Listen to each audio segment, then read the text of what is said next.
purpose too. And we have our first speaker, who is now the second speaker, but the quality of his speech will be the same as if it were the first. Hopefully, thank you.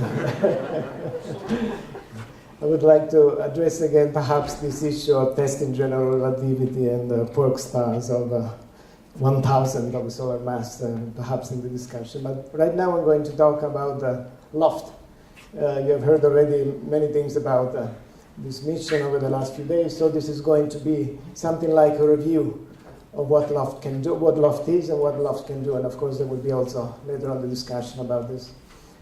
So LOFT is a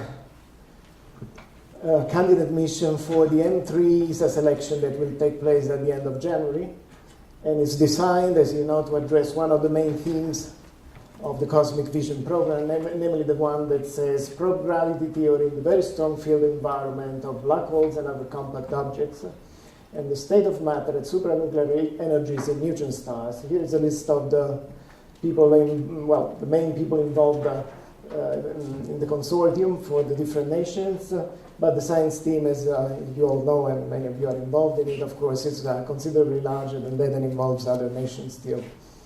So the simple and most direct way of representing the main advantage of LOFT is by looking at this effective area plot, where you see the effective area of LOFT plotted against the other missions of the past, the present, and the future as well. And you see that there is a huge gain in effective area, especially in the so-called classical X-ray band, the one that goes from, say, a few keV, a couple of keVs, up to 20 or 30 keV.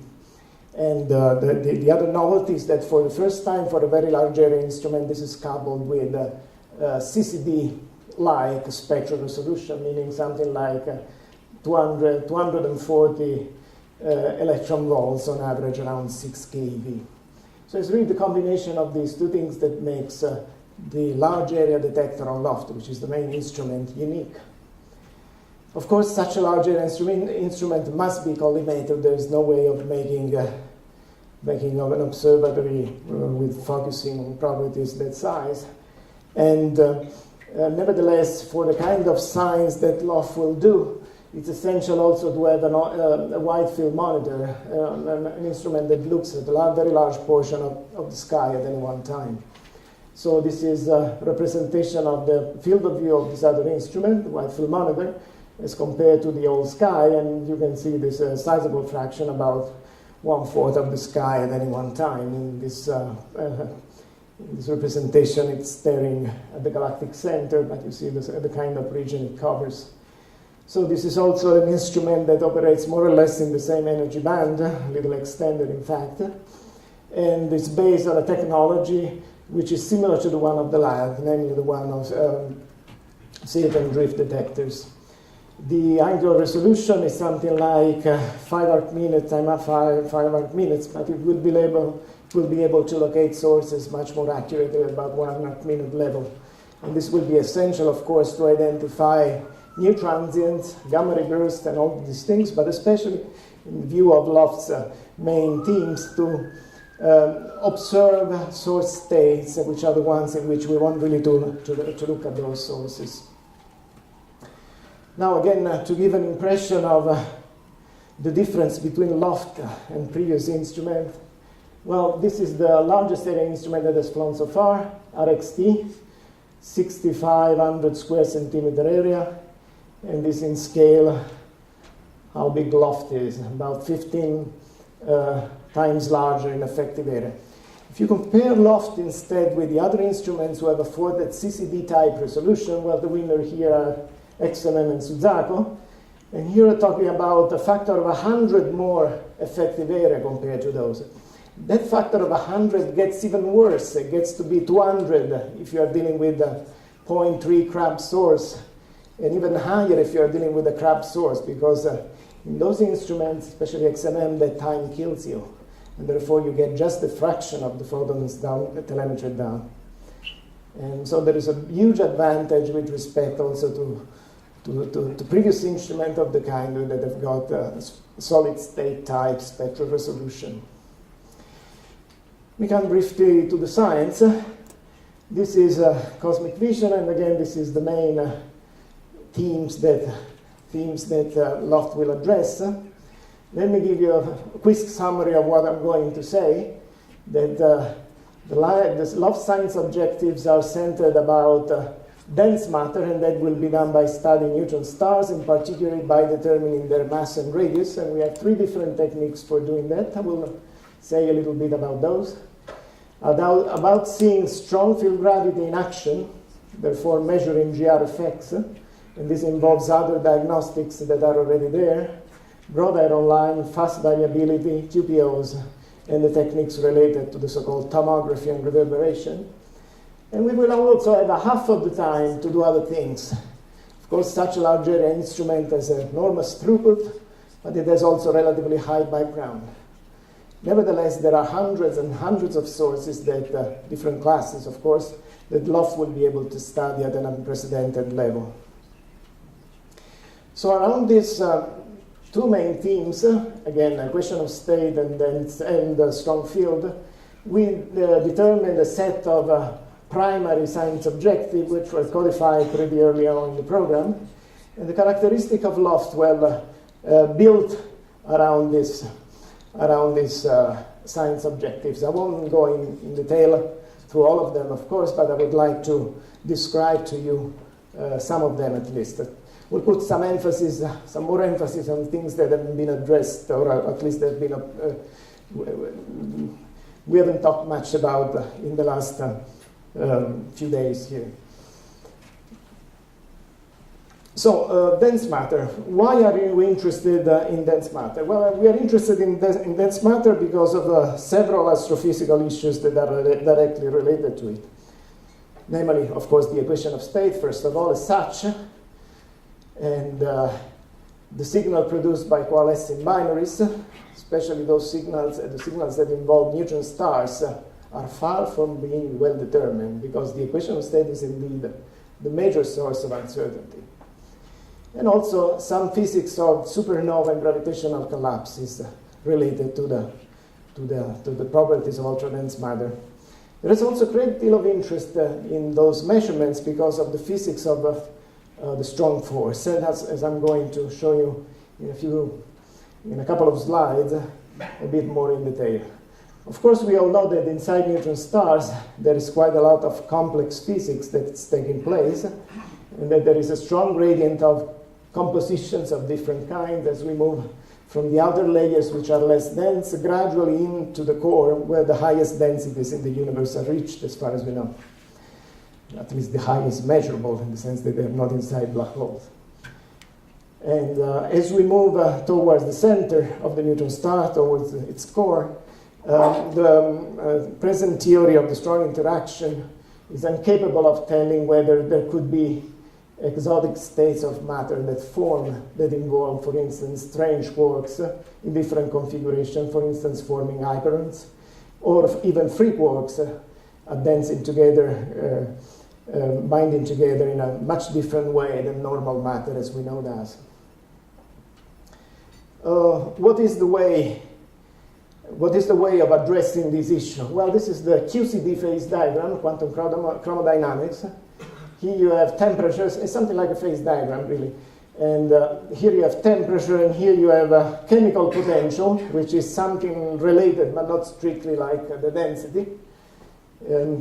So it increases this way anyway. So this is matter where we know of, the way we know of it here, nuclear matter. And what we are interested in investigating is all this area around that the theory is incapable really of predicting, or at least predicting accurately. Well, there are heavy ion collision experiments that are planned, but those tend to sample the high temperature, low density regime in this plane. The reason being that as you make these things collide in a heavy ion collider, you have interactions that are energetic, therefore the high temperature, and also interaction that lasts a very short time. But that is a problem, because these interactions, these collisions, won't be able to investigate this area down here, where a lot of the things are expected, and where indeed is the only place in the universe where neutronization can take place much more efficiently than it does in atomic nuclei. And this is simple. This is shown in this other diagram where you have the proton fraction here, which, as we know, is about between 0.4 and 0.5 also for nuclei. But it can get to be much higher only in neutron stars. Because when you make things collide with one another, you cannot have neutralization works because you don't have the time for the weak force to operate. And therefore, only by studying cold, very dense matter like the one we have in neutron stars, and cold, of course, is a relative term in this context, cold matter in neutron stars, we will be able to address the existence of these different states of matter which have been suggested, but which we really don't know if they exist or not. And the means by which we will do that is just by using the mass-radius relation of neutron star. On the left-hand side, you see here a plot of the equation of state, actually of different equations of state. These lines represent these equations of state. Here is the log of the density, and this is the log of the pressure. And as you can see, these lines appear to be tied to one another, but since this is a log diagram, really, there must be a way. There is definitely a way of understanding which one is right and which one is not. And the same lines represented in a mass radius diagram, they look like this, and they are relatively apart from each other. The red ones correspond to nucleonic matter. This dashed one, which is whatever color this is, periwinkle, it corresponds to free quarks. And here you have hybrid stars that are the one in black that show a kink at some point and for intermediate masses. Well, what we know today about neutron stars, mass and radii, roughly speaking, correspond to this gray region here. And as you can see, when you go and map this uncertainty, it could be a little smaller, but not that much smaller, especially in radius. For the masses, we know that we have to see it around here somewhere. But when you go and map this back in this gray region here, you realize that there's no way you can distinguish between different equations of state, and not even between different constituents of ultra-dense matter. Excuse me. So Loftus got different ways of accessing this problem by studying the oscillations that are seen during thermonuclear bursts in neutron stars. We see these oscillations during these bursts. We see them in the rise, and we see them in the decay of these bursts. And by studying these oscillations, especially during the rise, because they are cleaner, so to speak, we will be able to see a variety of effects that are generated by the fact that this spot that generates this modulation is both on the surface of a neutron star, therefore in a deep gravitational field, but also it rotates very fast because these are millisecond spinning neutron stars. And once you do that, and you take into account also light bending, this is what would happen in a Newtonian model. The spot disappears, for instance, for these parameters, and here instead you keep on seeing the spot because of light deflection. And of course you have a variety of other effects like Doppler beaming, time dilation, and so on. Well, you move from a purely sinusoidal self-eclipsing modulation of the spot, as you would expect in Newtonian gravity, to something that's much, much different, and this is the one that would be expected for GR. Well, this modulation encodes information about the mass and radius of the neutron star, so that by inverting it and by measuring several of these systems, at least about 10 are within the capabilities of Loft, we will be able to have error regions that are much, much smaller in the mass and radius diagram, ideally following the pattern like in this figure, and determining uniquely what is the correct equation of state for ultra-dense matter.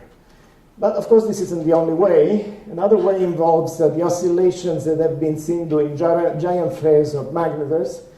These are very rare events during which three of them have been observed, and during them very fast oscillations have been seen that are pretty well modeled in terms of seismic oscillation triggered by this very violent event. This is what has been seen, for instance, in 2004 from this soft gamma repeater. You see these very prominent peaks in the power spectrum, which are among them, actually they are among the fastest signals ever observed in astronomy. Well, giant flares are rare, but there are also intermediate flares that are shorter, much more frequent, about 100 times more frequent than giant flares. And LOFT will be able to see this very efficiently thanks to its huge effective area. Of course, there are events that are for the most part unpredictable, except that you can stare at the source by pointing at them during periods of activity. But even if they occur at times that are just random, the flux you would get at energies above 20 keV from the photons that shine on the side relative to the collimator of the detector would be sufficient to detect this oscillation in detail of these much shorter intermediate flares with very high significance. So in essence, by building the field of astroseismology for neutron star, we will be able to start to study again how, in a manner that's similar to the way people have understood the structure of the Earth through earthquakes, we will be able to understand the structure of neutron stars a lot better, and at the same time measure their mass and radius. And this is the second method. Finally, one of the most classical methods to constrain the mass and radius of neutron star is by searching for very fast spins. This is the spin period, actually the spin frequency distribution that now is observed for accretion-powered pulsars and for burst oscillation sources. And these measured spin periods, the highest of which is present 716 Hertz, is down here. Well, this spin, for instance, constrains the equation of, say, the mass and radius relation, to be above, to the left of each of these lines. So if, for instance, if we detected something like a 1250 Hertz signal, that would constrain the mass and radius relationship of that neutron star to be around there. So in essence, by using all three constraints, this is of course speculative, but in principle, through the spin, through the modulation and the rotation of thermonuclear bursts, and through the constraint that we can derive from the oscillations of magnetars, we might be able to follow very thoroughly the behavior of the mass and radius relation. In this example, for instance, to infer that we are dealing with a hybrid star, and therefore, again, that in the core of neutron stars there exists some free quark type of matter. So now moving on to the second subject, which is strong field gravity. We have heard a lot about this subject. Just to emphasize once again that, of course, we know that general relativity is correct to a quite high degree in some cases, but the measurements that we have available today consist of measurements that involve radii that are the smallest of which are about 10 to the 4 Schwarzschild radii, more frequently 10 to the 6th, 10 to the 5th. And the one at 10 to the 4 is the Shapiro delay in the 0747 double pulsar. That is the smallest that we have. So going deeper in these gravitational fields, that's something we can do through accretion, just because we know that the energy is produced in there, is the only way we have of understanding better how gravity works in that regime. And of course, we have heard already about a series of diagnostics that in principle can tell us a lot about general relativity and the way it works in the strong field regime. Well, this has been shown extensively, and I won't repeat it here. Well, to me, one of the main advantages of LOFT, also in dealing with the strong field GR, is that it deals with diagnostics that are known. Okay? That is very important to me. I'm not sure myself, it could be my own prejudice, that, for instance, observing the coalescence of two neutron stars, or a neutron star and a black hole, stellar mass black hole and a neutron star, would be less messy than our accretion disks. They are not point-like objects. They will involve lots of effect of, by the way, about superdense matter. I mean, energy releases of different kinds and so on. So, of course, it's going to be great science that they are going to see gravitational waves, but in terms of testing, in quote, general relativity, we have the diagnostics that we have seen already, that we have exploited to some extent. We will have to see what happens with those. Of course, I will say perhaps a bit more about LISA. But surely these diagnostics, or our two main diagnostics, are related to the iron line profiles, which have been already discussed extensively, and to the QPOs that you see here in the best example of fast QPOs that we have from a black hole candidate. This is 1655. I'll talk first about QPOs, because from there we can see immediately what is the advantage of the effective area in a range of phenomena that have already been observed quite extensively. This is an example from SCOX1 power spectrum. We see at least three different types of QPOs, the higher frequency ones, which come in pairs, and the lower frequency ones. Here, the same representation for a black hole candidate. We see 1655, we see the frequency at about 18 hertz. Then we see another one at 300 hertz and another at 450 hertz. Okay. Well, here we're dealing a black hole, and there's no question to me that, of course, dealing with this neutron star is more complex. So black holes are more difficult to study this way because the QPOs are weaker, more difficult to detect and characterize.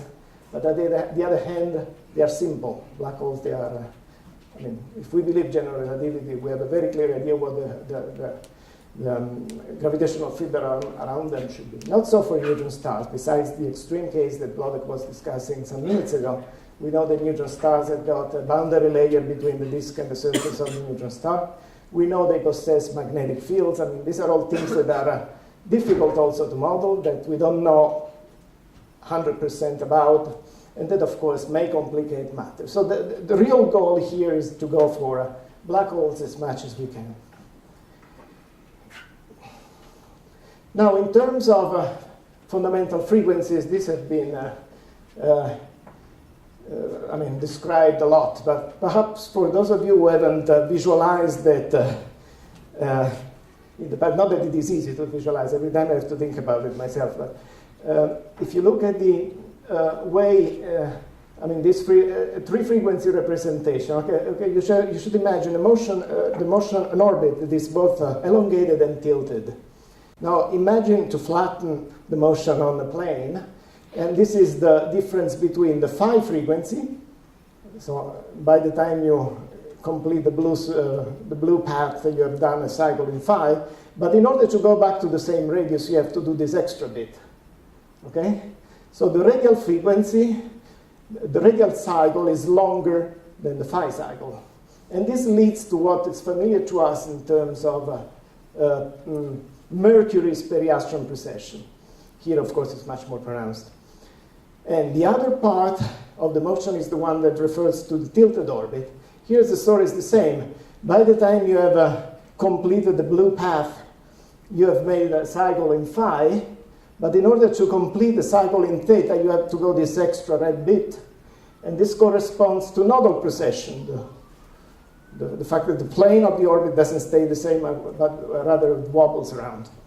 Well, these frequencies are what we believe we are observing in at least or some combination of them, and Włodek has already told us about one of the best developed models.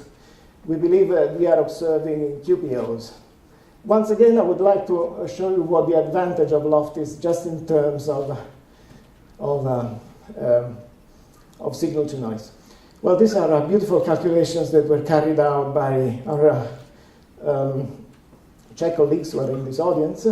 It's basically something like an open ring, sort of a torus, something like we imagine something like a disk features that moves around in a geodetic motion around the Kerr black hole. These are the parameters that were involved in this simulation.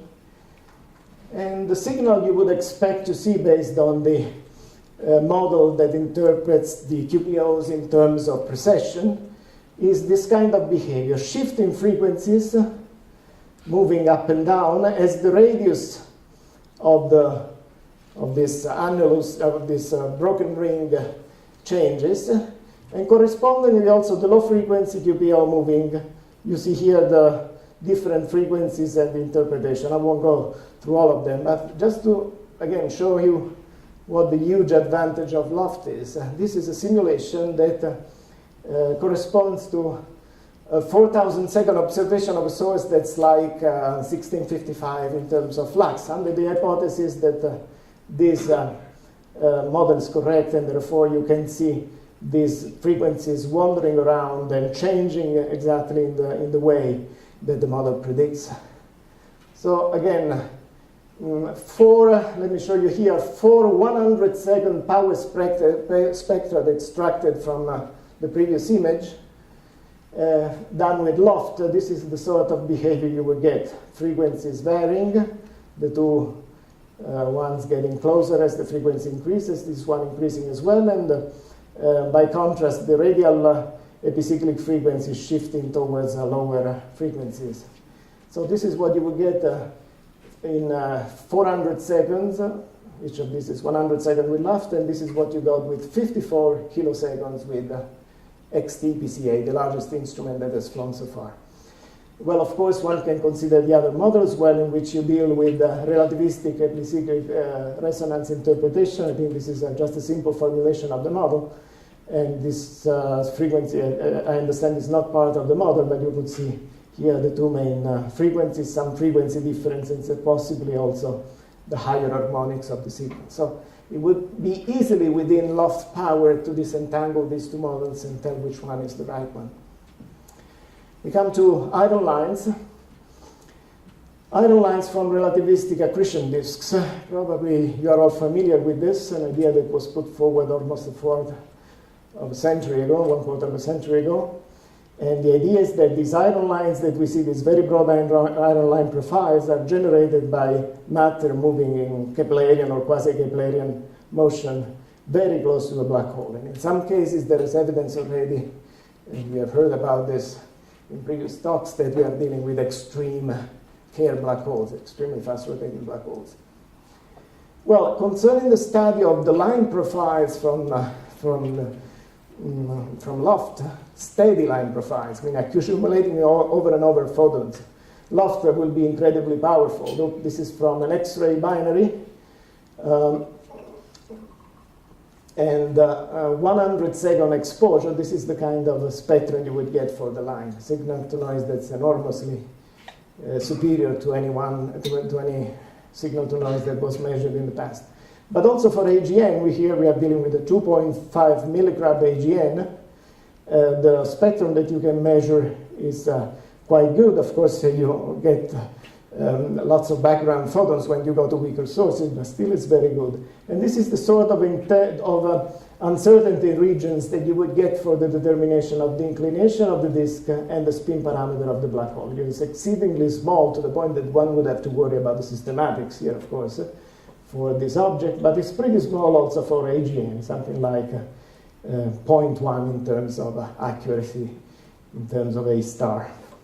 But of course, this isn't the main advantage of loft. The main advantage of loft has to deal with the coupling of enormous effective area and spectral resolution, as it was emphasized by several people, Philatel in particular. Let me show you a few examples of this. Low-frequency QPOs, these are very common in both black hole candidates and neutron stars. They are the ones that are usually at tens of hertz. If they arise from the precession, nodal precession of the accretion disks, like is envisaged in several models, in particular in one of the two that I've already talked about, well, you can expect, for instance, that the inner parts of the flow, which are also the hottest, here is represented by this little torus, just precesses around. And as it does that, it illuminates different parts of the disk. You see, this is the representation of the disk. The disk rotates this way, so this side is seen as blue shifted, and this one is seen as red shifted. So it illuminates first the blue part of the shift, and therefore the iron line profile is dominated by the blue part of the line. Then the central region, and the profile is more centered. And then the red region, and the profile is shifted more to the right. Well, this was calculated in detail by Chris Dunn and Alan Ingram, who are both here. And let me show you another simulation that's probably... here you see things in real life, and the spectrum, and it is a complete spectrum simulated. And you see that as the illuminating sources rotates and illuminates different parts of the disk, you see the spectrum going up and down, which makes the low-frequency QPOs. And at the same time, also the line profile that you see in the residuals once the power law has been subtracted, changing as a function of the phase. Well, this can be easily, once you remove the continuum, this is easily seen by Loft in terms of changing in the line profile. So you couple the timing information by resolving individual cycles of this modulation. You go and look at what the iron line does, and you find evidence, incontrovertible evidence for that matter, that what you are seeing is the innermost disk of the region processing. Well, even more powerful, well, actually, this is one of the techniques that could go under the generic name of tomography. But in terms of AGNs, for instance, and this is something that has already been, I mean, we have seen hints of this kind of behavior in several AGNs. Well, if you have something like I'm reluctant to call it a blob, a feature in the disk that moves around and is brighter than the rest, you can imagine seeing how this features moves around by seeing the effect it does have on the profile of the iron line. So you take different profiles at different times, you subtract the average of the profile, and you end up with residuals that once again are centered on the right when the spot is on the side. It moves more to the center when it is behind here, and it moves much more to the blue side when it's on the blue side of the disk. And once again, this is the kind of uncertainty that you can determine for the radius at which the spot is orbiting, and the inclination of the disk. So with something like a 20,000 second observation from this AGN 2.5 milligram, you can get this sort of information. And the big advantage with black hole candidates, as Phil has shown us yesterday, is that by Fourier reconstructing the reverberation of the variation in the high frequency QPOs of a black hole candidate into the iron line, you will be able to see the modulation in the high frequency QPOs from black hole candidates directly in the iron line. So this is the energy range over which you expect this feature to change in energy. And this is the integrated spectrum over these shaded areas. Very clear indication of over a time scale that is basically the orbital time scale very close to a black hole. Well, under the headings of reverberation comes another set of phenomena that once again has been described extensively. I will probably move fast through this.